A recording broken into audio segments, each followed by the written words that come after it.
আপনি দেখছেন news now, আমরা জানি কোনটা খবর। শহরের বুকে ফের মানব কঙ্কাল উদ্ধারের ঘটনায় ছড়ালো চাঞ্চল্য। আগরতলার বনকুমারীর নাথপাড়া ও যোগেন্দ্রনগর নাথপাড়া এলাকায় রবিবার উদ্ধার হয় নর কঙ্কাল।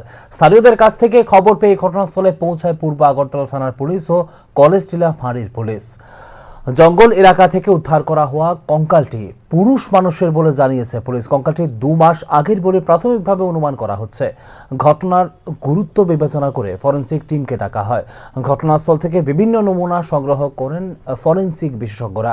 মৃত ব্যক্তির পরিচয় ও মৃত্যুর কারণ জানতে তদন্ত শুরু করেছে পূর্ব আগরতলা থানার পুলিশ। এই ঘটনায় আতঙ্ক ও উদ্বেগ দেখা দিয়েছে এলাকাবাসীদের মধ্যে।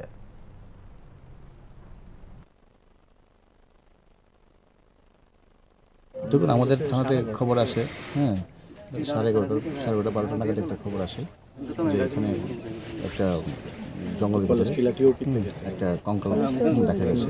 এই খবরের ভিত্তিতে আমার কলেজটিলার ওসি শ্যামলবাবু এবং আমরা স্টাফ থেকে এসেছি।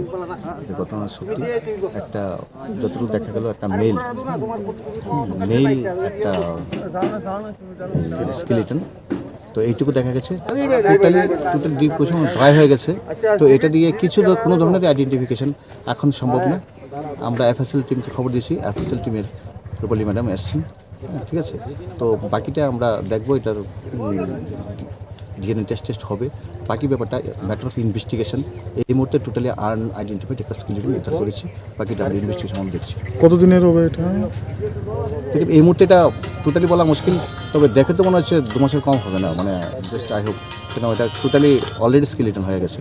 স্যার, নিখোঁজ কি কোনো ডায়েরি হয়েছিল পূর্ব থানা বা কলেজটিলা থানার মধ্যে?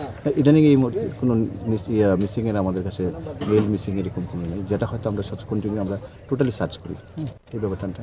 তবে আমরা ইনভেস্টিগেশন দেখছি।